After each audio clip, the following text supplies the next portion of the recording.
Assalamualaikum warahmatullahi wabarakatuh. Kaum muslimin dan muslimat rahimakumullah, di mana saja berada, hubungi YouTube kami di Rafiq Channel Penceramah. Tolong subscribe, share, dan like. Semoga Anda mudah untuk menghubungi kami. Terima kasih. Matur nuwun. Bismillahirrahmanirrahim. Alhamdulillahirabbil alamin. Wassalatu wassalamu ala asyrafil anbiya wal mursalin wa ala alihi wa sahbihi ajmain, amma ba'du. Para alim ulama yang saya muliakan atas fatwa-fatwanya, atas bimbingannya, kaum muslimin dan muslimat yang berbahagia di mana saja berada, selamat berjumpa lagi dengan saya. Mudah-mudahan diberkahi oleh Allah Subhanahu wa taala. Hadirin kaum muslimin yang berbahagia, puji dan syukur dipersembahkan kehadirat Allah Subhanahu wa taala atas segala nikmat-nikmatnya. Mudah-mudahan kita bisa mensyukurinya, maka nikmat akan ditambah oleh Allah. Tapi kalau kita mengingkari nikmat itu, maka mutlak Allah akan memberhentikan nikmat. Mudah-mudahan kita selalu diberikan nikmat oleh Allah Subhanahu wa taala. Amin ya rabbal alamin. Shalawat serta salam disanjungkan kepada junjungan kita Nabi Muhammad sallallahu alaihi wasallam, kepada keluarganya, ahlinya, dan sahabatnya, serta kita sekalian sebagai pengikutnya. Mudah-mudahan kita bersama mendapatkan syafaat kelak di yaumil qiyamah juga. Amin Allahumma amin ya rabbal alamin.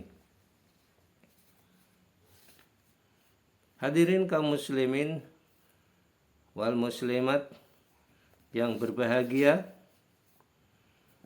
ini pada malam hari ini akan saya sampaikan nasihat emas dari Imam Syafi'i radhiyallahu anhu. Imam Syafi'i itu imam kita, khususnya bangsa Indonesia, Malaysia, Singapura, Brunei Darussalam, ini imamnya Imam Syafi'i. Juga merembet ke daerah-daerah Yaman, juga Lebanon, Palestina, dan lain sebagainya. Itu pengikut Imam Syafi'i. Apa nasihat Imam Syafi'i? Supaya kita bermanfaat, mari kita aji bersama-sama.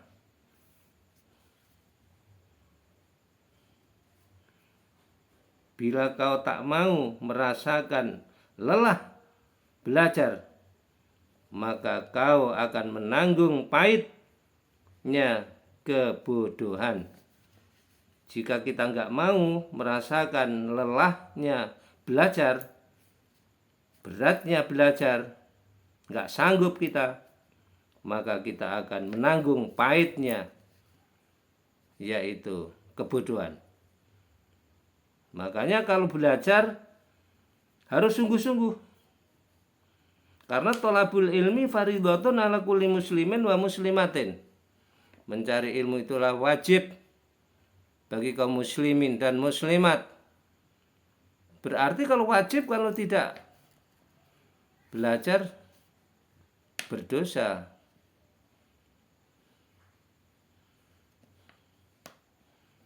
Itu belajar harus mau, berat. Masya Allah, kalau sudah mempelajari ilmu nahwu, sorof, sukarnya luar biasa. Apalagi kalau di babul istighol, di alfiyah Itu berat sekali kalau enggak wong sungguh-sungguh, enggak mau dia. Utlubul ilma walau bisin, sampai carilah ilmu walaupun sampai negara Cina, artinya negara yang jauh dari tempat sini. Itu masih diwajibkan. Utlubul ilma minal mahdi ilal lahdi, carilah ilmu dari ayunan hingga sampai ke liang kubur.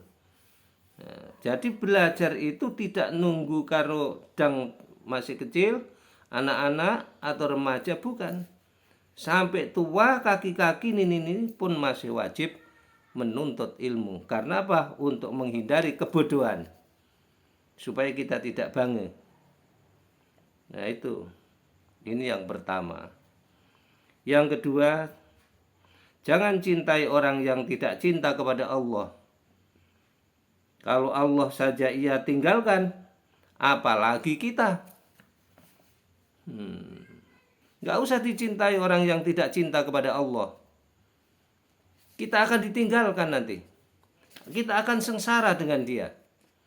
Makanya cintailah orang yang cinta kepada Allah subhanahu wa ta'ala, dan dicintai oleh Allah subhanahu wa ta'ala. Ya kalau kita nyintai orang yang tidak cinta kepada Allah, mutlak kita bakal ditinggalkan dia. Hanya sesaat kita dicintai dia. Nah itu, maka jangan cintai orang yang tidak cinta kepada Allah. Dan Allah tidak dicintai oleh orang itu. Yang ketiga sekarang, barang siapa yang menginginkan husnul khotimah, ya, siapa yang menginginkan husnul khotimah, hendaklah ia bersangka baik kepada manusia. Kalau ingin husnul khotimah, gak usah repot-repot, berbuat baik saja, husnudzon saja kepada orang-orang, semua orang. Orang yang senang dengan kita, orang yang tidak suka dengan kita, harus kita husnudzon. Walaupun dia tampangnya tampang penjahat, kita harus bersangka baik. Itu yang menjadikan husnul khotimah. Tapi kalau kita yang baik kita dekati, yang jahat kita jauhi, tidak kau dapat husnul khotimah sampai. Walaupun kita gak berdoa tiap malam, tiap hari, gak apa-apa. Yang penting husnudzon sama orang-orang umum. Nah itu, insya Allah nanti jadi husnul khotimah. Husnul khotimah itu mati yang akhirnya baik, mati yang baik. Biqouli la ilaha illallah Muhammadur Rasulullah sallallahu alaihi wasallam. Nah itu cirinya orang yang husnul khotimah. Kalau mau mati kok baca 2 kalimat syahadat, itu berarti husnul khotimah. Kalau mau mati kok diam saja, tahu-tahu mati, nah itu wallahu alam bisawab. Hanya Allah yang tahu. Tapi kalau mau mati, dia baca la ilaha illallah Muhammadur Rasulullah, mati, itu yakin husnul khotimah dia. Kemudian yang keempat, doa di saat tahajud adalah umpama panah yang tepat pada sasarannya. Makanya orang itu harus bangun malam, sholat tahajud, memohon kepada Allah. Karena doa itu apabila dibaca, maka tepat sasarannya. Apa yang kita harapkan, apa yang kita mohonkan, insya Allah dikabulkan oleh Allah subhanahu wa ta'ala. Itu karena doa itu paling bagus di sholat tahajud.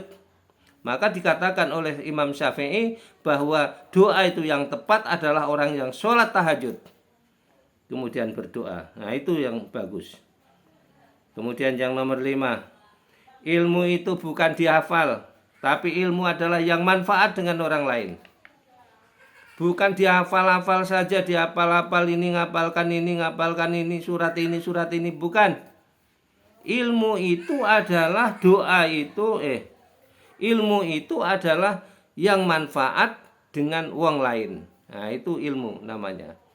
Kalau ilmunya banyak, ilmunya itu tapi ngapalnya kan banyak tapi nggak ada manfaatnya sama orang lain, nggak jadi ilmu itu namanya. Ya, itu pengertian saja.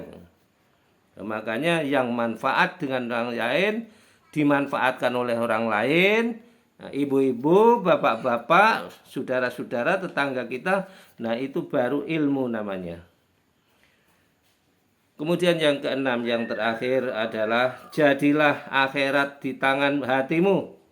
Akhirat harus di hati kita. Dunia harus ada di tangan kita, telapak tangan kita. Sementara kematian ada di pelupuk mata kita. Nah, kan jadikanlah dunia di akhirat, yaitu di akhirat itu di hati kita, dunia berada di tangan kita, sementara kematian adalah di pelupuk mata kita. Nah itu, yaitu jangan nggak begitu, maka kita tepat sekali, akhirat harus ada di hati, dunia sekedar di tangan, di pelupuk mata ini adalah kematian. Nah itu para hadirin yang disampaikan, mudah-mudahan paham, mudah-mudahan jelas dan dimengerti. Ya. Terima kasih atas perhatiannya. Mohon maaf atas segala kekurangannya. Wallahu muwaffiq ila aqwamit thoriq. Wassalamualaikum warahmatullahi wabarakatuh.